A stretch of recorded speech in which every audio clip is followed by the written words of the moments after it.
So, yesterday we were going through the topic of stages of data science life cycle. जब भी आपका process एक start होता है, आपके पास डेटा गैदरिंग का टास्क आता है, डेटा साइंस की इम्प्लीमेंटेशन का टास्क आता है। तो कौन कौन से स्टेप्स हैं जो इम्प्लीमेंट होते हैं for proper data model to be build and a proper structure to be built for data driven approaches। इसमें हमने प्रॉब्लम डेफिनेशन सबसे पहले देखा था। पहली चीज थी हमारे पास problem definition, defining the problem, exact हम क्या इशू रिजॉल्व करना चाह रहे हैं, क्या इशू रिजॉल्व करने की कोशिश करेंगे, ये चीज आ जाती है। Then we have data collection. अब इस प्रॉब्लम से रिलेटेड डेटा कलेक्ट किस तरह का होगा, कैसे होगा, क्या सोर्सेज होंगे, ऑल दीज थिंग्स, ये सब कुछ इसके अंदर कंसिडर होगा। इसके बाद अगली चीज हमारे पास क्या आती है, डेटा क्लीनिंग। डेटा क्लीनिंग का ये मतलब है कि इसमें से ऐसी वैल्यूज को रिमूव करना जो बहुत एक्सट्रीम एंड पे मौजूद हैं। फॉर एग्जांपल, इम्पॉसिबल वैल्यूज को रिमूव करना। मार्क्स 0 से 100 तक हो सकते हैं, तो नेगेटिव में मार्क्स जो अगर कोई वैल्यू पड़ी है वो उसको रिमूव करना, जो 100 अबव है वैल्यू उसको रिमूव करना। इसके अलावा जो जिन सेक्शंस में, जिन एरियाज में वैल्यू कोई ऐड ही नहीं है, उन डेटा पॉइंट्स को रिमूव करना, बिकॉज जहाँ पे वैल्यू नहीं है तो वो हमारे लिए एक इशू क्रिएट कर सकती है when we are calculating the final result. इसके बाद हमारे पास आता है डेटा एनालिसिस।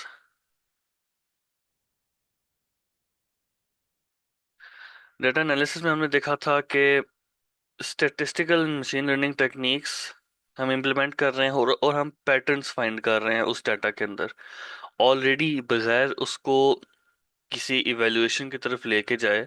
हम क्या उसमें से फिगर आउट कर सकते हैं कि इस डाटा के अंदर क्या इंफॉर्मेशन एग्जिस्ट करती है।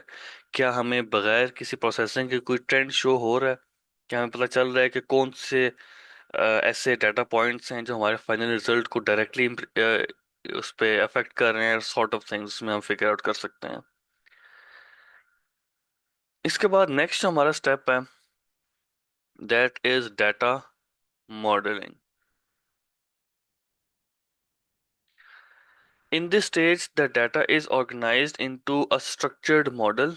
It helps to create diagrams that show the relationship between different entities and their attributes. अब इस स्टेज में हम क्या कर रहे हैं, हम डाटा को बेसिकली रीऑर्गेनाइज कर रहे हैं और हम एक डेटाबेस की फॉर्म बिल्ड कर रहे हैं। We also focus on how to store and retrieve this data efficiently by setting up databases or other systems.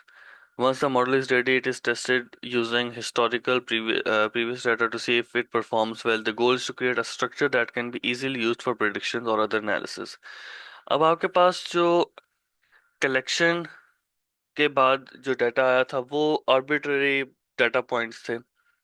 Cleaning जब हमने की तो हमने उसमें से इररेलेवेंट चीज़ें रिमूव की, एनालिसिस किया, तो हमने डायरेक्ट उसके अंदर से कोई ट्रेंड बिल्ड करने की कोशिश की। व्हेन वी आर मॉडलिंग, तो इस पॉइंट पे हम क्या कर रहे हैं, हम डेटाबेस को बिल्ड कर रहे हैं। हम हो सकता है कॉलम्स को, रोज को मूव अराउंड कर रहे हो, हम एक रिलेशनशिप बिल्ड करने की कोशिश करें। हम देखेंगे कि डेटाबेस की टाइप कौन सी इंप्लीमेंट हो सकती है, रिलेशनल या नॉन रिलेशनल, किस सॉफ्टवेयर के ऊपर, किस टूल के ऊपर हम इसको इम्प्लीमेंट करेंगे, ये सब चीजें इसके अंदर आती हैं। Then we have model evaluation. At this stage, we evaluate the performance of our machine learning model. This is done by measuring how accurate and reliable the model is and whether it meets the performance goals we set earlier. इसमें क्या हो रहा है, अब आपके पास model को evaluate करना है। हम इवेलुएट कैसे करेंगे, based on actual result versus the predicted result. Predicted result वो वैल्यूज हैं जो कि आपके मशीन लर्निंग के मॉडल ने आपको प्रोवाइड किया है, वो आंसर्स हैं, वो वैल्यूज हैं, वो रिजल्ट्स हैं। एक्चुअल रिजल्ट वो है जो आपके पास ऑलरेडी डाटा में मौजूद था कि इसका रियल आंसर क्या है। जिस तरह से हमने सुपरवाइज्ड मशीन लर्निंग में देखा कि हमारे पास ऑलरेडी वैल्यू एग्जिस्ट करती है, कोई आंसर एग्जिस्ट करता है, कोई लेबल एग्जिस्ट करता है, हम उसकी बेसिस पे ट्रेन करते हैं, and from that known data हम टेस्टिंग भी करते हैं। अब जब हम टेस्टिंग करेंगे तो हमें ऑलरेडी पता है कि इसका एक्चुअल रिजल्ट क्या है। हम ये देखना चाह रहे हैं कि कंप्यूटर और मशीन लर्निंग का मॉडल क्या प्रिडिक्ट कर रहा है, वो हमें क्या बता रहा है। For example, we can test how often the model makes the right predictions or how fast it delivers the results. Generally, fast is not the parameter that we prefer. Accuracy is more important. लेकिन fast का आप concept यूं कह सकते हो कि it should not take more than X number of minutes या X number of seconds, something like that. इसके बाद आता है आपके पास model deployment. Once you have figured out कि मॉडल सही से काम कर रहा है, model deployment once you figure out कि आपका जो मॉडल है वो प्रॉपरली काम कर रहा है, वो प्रॉपर रिजल्ट्स दे रहा है, अब आप इसको डिप्लॉय करोगे। डिप्लॉय का क्या मतलब है? आप इसको, आपका जो अगर कोई एप्लीकेशन है तो उसके अंदर यूज होना शुरू हो जाएगा। आपके वेबसाइट स्ट्रक्चर में आपके प्रिडिक्शंस की, जहां भी आपने इसको इम्प्लीमेंट करना है वहां पे ये इसकी इम्प्लीमेंटेशन शुरू हो जाएगी।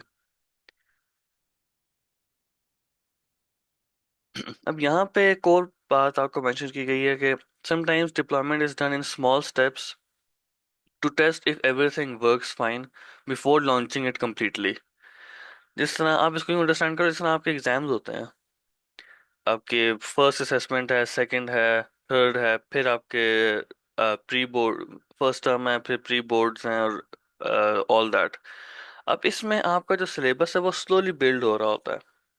फर्स्ट असेसमेंट में थोड़ा सा सिलेबस होगा, फिर नेक्स्ट में उससे ज़्यादा, नेक्स्ट में उससे ज़्यादा, सो ऑन, ये बिल्ड होता जाता है। तो इससे क्या होता है, आप स्मॉल डिप्लॉयमेंट करके स्मॉल सिलेबस के साथ आप अंडरस्टैंड करते हो कि आपकी क्या लर्निंग है।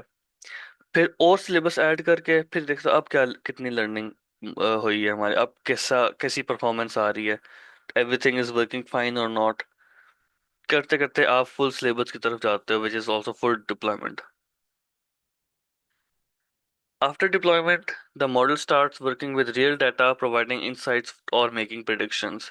वंस फुली डिप्लॉयड, आपका जो मॉडल है वो एक्चुअल डाटा के ऊपर एक्चुअल प्रिडिक्शंस करना शुरू कर देगा। अब ये इसकी रियल लाइफ जो भी इम्प्लीमेंटेशन हम करना चाह रहे थे वो यहाँ तक अचीव हो गई है। But we are still not done. We have one more thing which is maintenance and monitoring. ये दो चीजें भी हमारे पास रहती हैं। मेंटेनेंस का क्या मतलब है? कोई एरर आ जाता है, कोई इशू उसके अंदर आ जाता है तो उसको फिक्स करना। मॉनिटरिंग, हम क्या मॉनिटर करना चाह रहे हैं? उसकी परफॉर्मेंस को। अगर उसकी परफॉर्मेंस, उसकी एक्यूरेसी, स्पीड, रिलायबिलिटी, ये चीज़ें डाउन होने लग जाती हैं तो there is possibly an issue. फिर हम मॉडल को रीट्रेन कर सकते हैं, हम उसके अंदर एडजस्टमेंट्स इंट्रोड्यूस कर सकते हैं, डिफरेंट चीज़ें कर सकते हैं टू मेक श्योर कि उसकी performance as best as possible हो हमारे पास। Now these 8 steps, these will be we will go through a case study and see कि इनको इम्प्लीमेंट कैसे किया जाता है, how do these work, actual real life implementation इसकी किस तरह से हो रही होती है।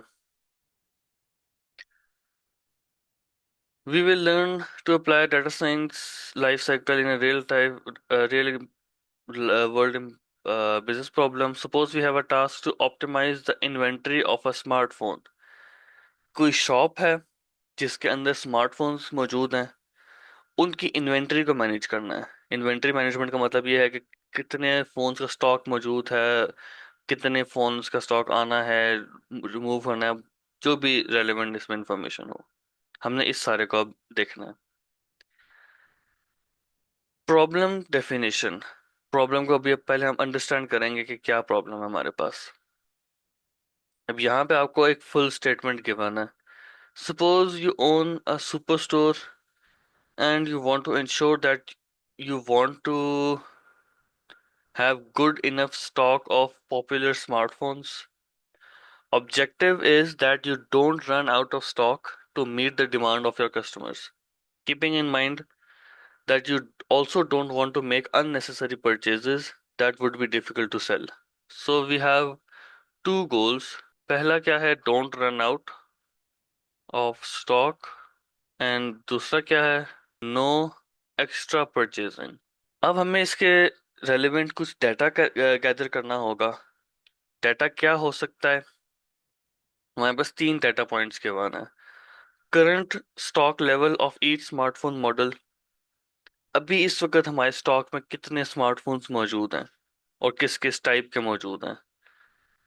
Sales data showing which models are selling fast and which are slow moving. ऐसे कौन से उनमें से मॉडल्स हैं जिनकी सेल ज्यादा है, ऐसे कौन से जिनकी सेल कम है.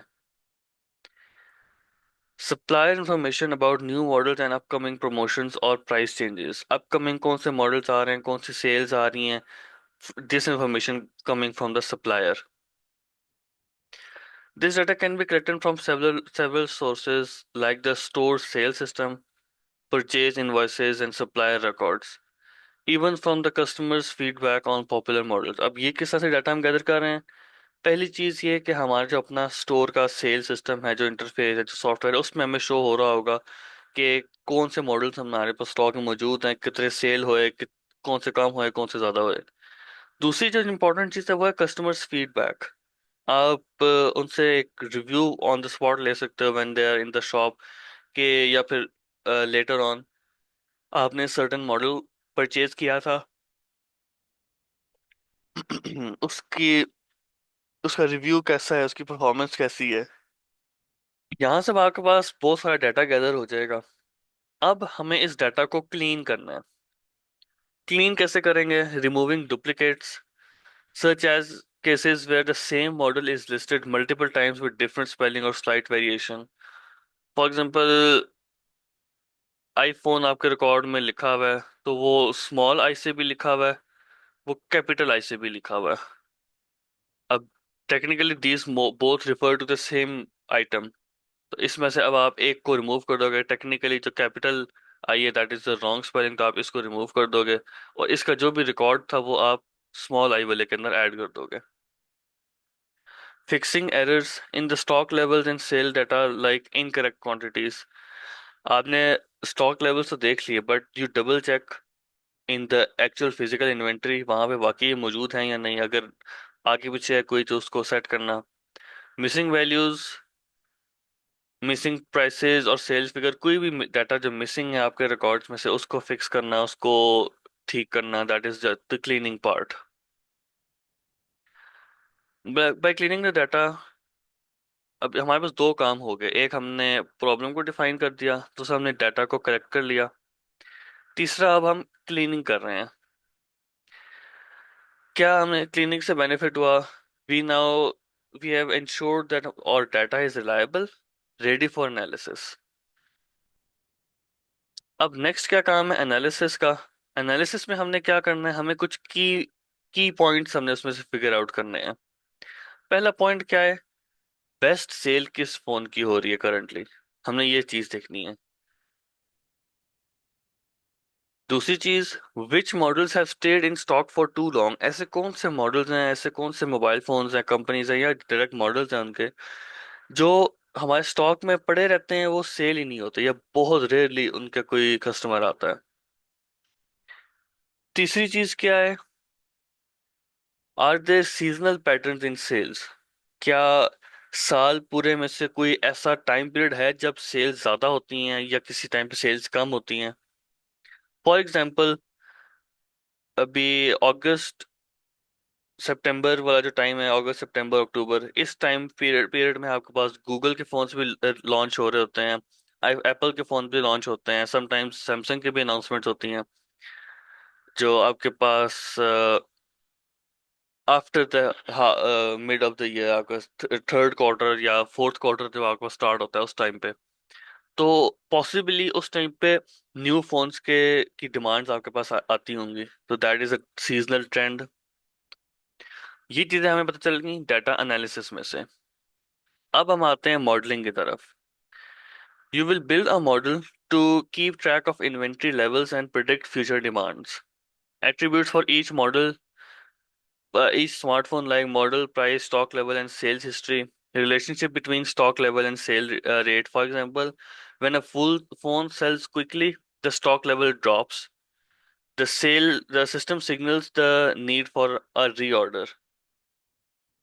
आप जब ऑटोमेशन या इस चीज को इसमें कंसिडर करोगे तो उसमें आप ये देखना है कि अगर किसी फोन की इन्वेंटरी 1,000 फोन्स मौजूद हैं और रोजाना 100 फोन्स बिक रहे हैं, तो इट मीन्स के आफ्टर हाफ पे आपने नेक्स्ट ऑर्डर प्लेस करना है।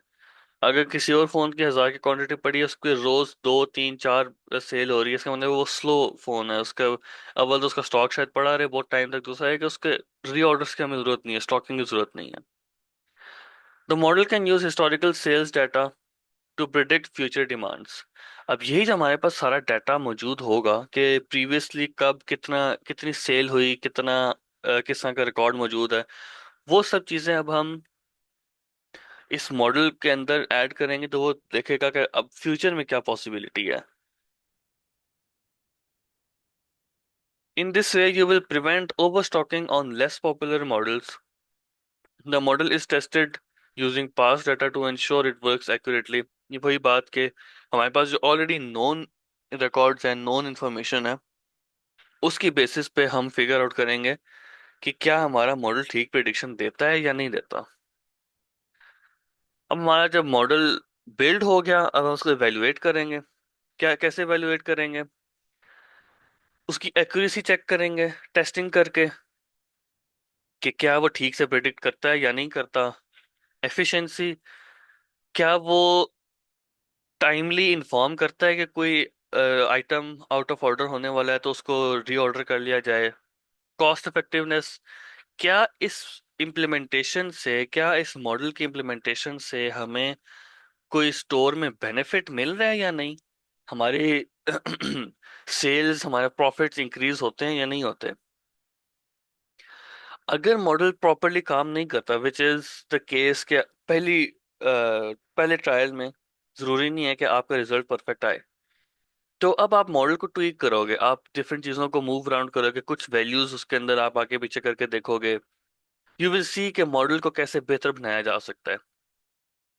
फाइनली आप उस लेवल पे आ जाओगे कि जब आप कहते हो कि this is the best possible accuracy, efficiency and the best possible cost effectiveness this model can give to me. Once evaluated, now is the part of deployment. Deployment में क्या है? आप अपने डेली रूटीन में उस सॉफ्टवेयर को use करना शुरू कर देते हो, उस मॉडल को। आप उससे प्रिडिक्शंस लेते हो और आप अपने स्टाफ को ट्रेन करते हो, and everybody is now using this system. अब डिप्लॉयमेंट भी हो गई, यूज केस भी शुरू हो गया, अब हमने क्या करना है? अब हमने इवेल्युएशन, यहाँ पे लिखा हुआ है model evaluation, but this part is actually models maintenance and monitoring. Evaluation हमारे पास पहले होती है, अब हमने मॉनिटर करना है उसको। हमने इसको मॉनिटर करके क्या देखना है? क्या in the long run still हमें बेनिफिट मिल रहा है या नहीं, कोई चेंज तो नहीं आया, कोई ऐसा तो नहीं है कि किसी फोन की demand out of nowhere change होने लग गई है। For example you can currently see in the market के गूगल के जो फोन्स हैं, पिक्सल फोन्स हैं, वो अब मार्केट में पॉपुलराइज होना शुरू हो रहे हैं। इसी तरह नथिंग फोन है, वो अभी रिसेंटली मार्केट में आना शुरू हो गया है, तो इसका मतलब है कि मार्केट के ट्रेंड्स के अंदर कुछ चेंज आने लगा है। तो अब ये चीजें अब आप मॉनिटर भी कर रहे हो, आप इसको मेंटेन करोगे, अब आप उस मॉडल को ट्वीक करके फिगर आउट करोगे कि इसको चेंज कैसे करना है। सो अब हमने इन 8 स्टेप्स के थ्रू हमने फिगर आउट कर लिया कि कैसे हमारा कंप्लीट सिस्टम बिल्ड होगा, कैसे हमारा मॉडल एक रन होगा। So that is your chapter number 4। Okay, then फिर हम एक्सरसाइज की तरफ चलते हैं। Which of the following is the primary benefit of integrating mathematics and statistics with computer science in data science? better forecasting, increased accuracy, improved visualization, better decision making। Mathematics का statistics का क्या ताल्लुक है? To some extent सारा कुछ ही हम इसमें consider कर सकते हैं, not too much visualisation, but I would say it's better decision making. Because हमारा पर्पस क्या है डाटा साइंस का? डिसीजंस को फॉर्म करना। Which of the following best describes in relationship the relationship between data science and AI? Data science is subset of AI, ऐसा नहीं है। AI is a tool used in data science, not so much. Data science and AI are unrelated, also wrong. Data science enables artificial intelligence. Now, this is the perfect answer. Data science के through हम AI को improve उसके data को use करके, data science के data को use करके हम एआई को इम्प्लीमेंट करते हैं। The Turing test proposed by Alan Turing in 1950 measures the machine's ability to exhibit intelligent behavior. Which of the following is the fundamental assumption underlies the test? Humans are better, intelligence levels vary, machines are equal, machines copy human। तो main चीज यहाँ पे machines copy human। Machines को build ही इस तरह से किया गया है कि वो ह्यूमंस को कॉपी करें।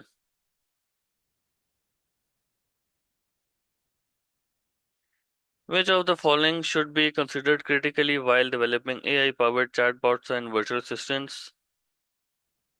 User experience, contextual awareness, data security, emotional intelligence। Now, AI-powered chatbots का क्रिटिकल एस्पेक्ट यहाँ पे क्या है? टू सम एक्सटेंट हमारे पास user experience, data security and contextual awareness तीनों चीजें आ जाती हैं। Emotional intelligence is not that relevant.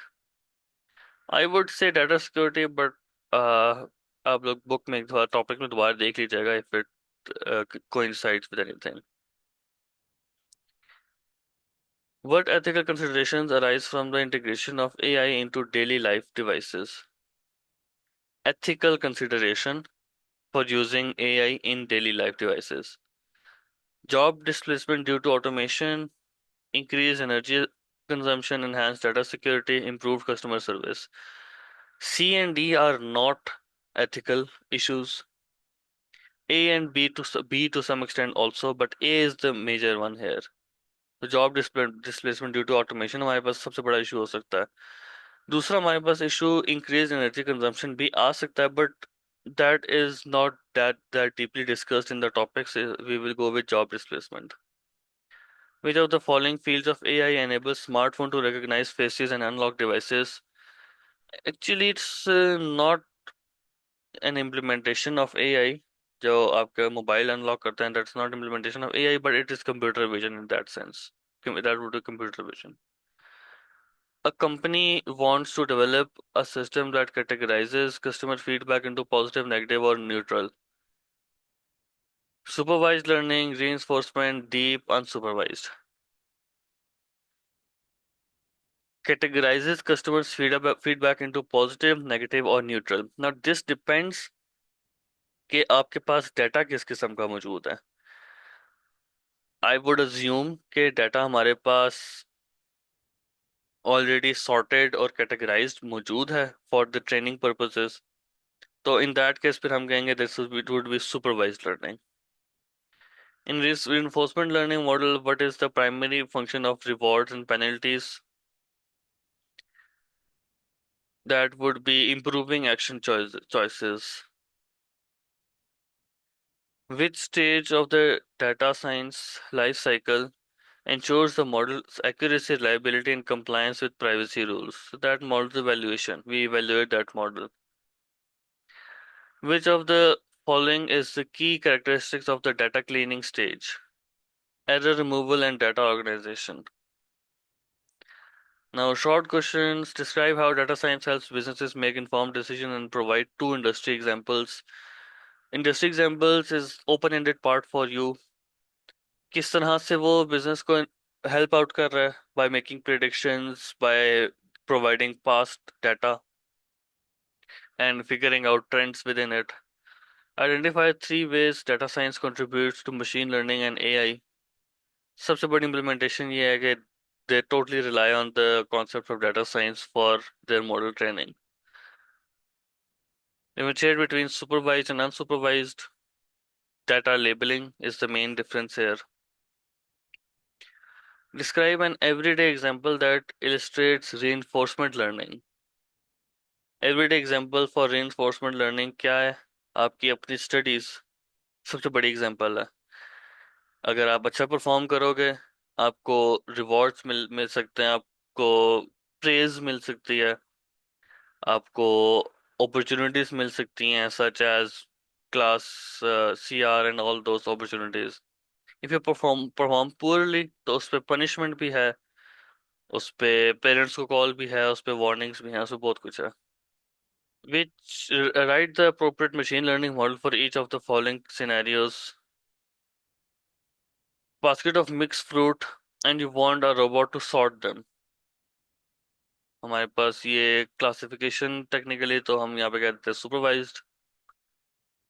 You are given a task to learn how to ride a bicycle to participate in some sport. This is would be reinforcement.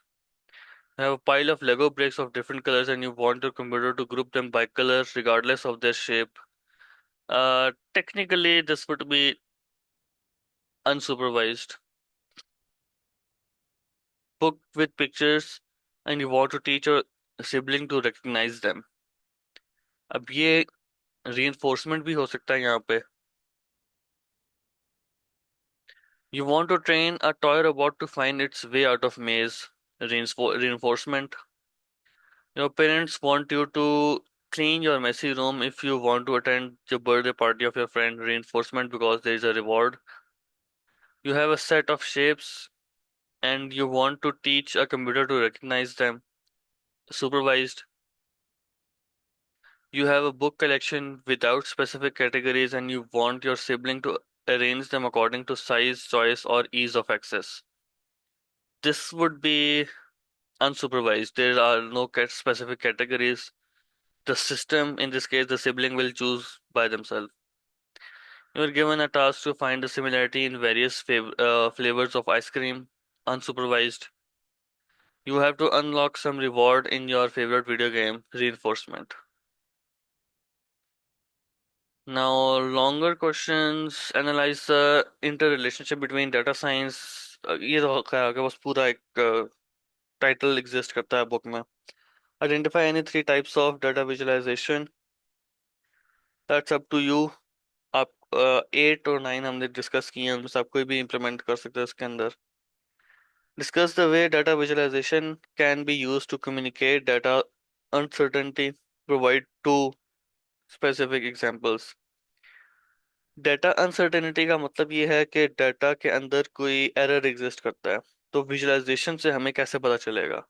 When you visualize a data with error points, तो आपको नजर आ रहा होगा for example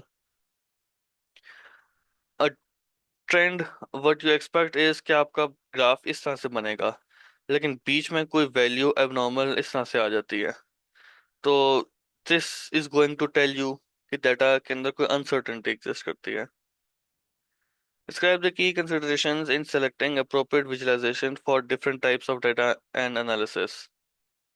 किस basis पे आप different visualisations को choose करते हो, किस तरीके से आप टाइप्स को चूज करते हो, बेसिकली कि कौन सी टाइप किस तरह का डाटा मैनेज कर रही होती है, रिप्रेजेंट कर रही होती है। Explain uses of data visualization in detail.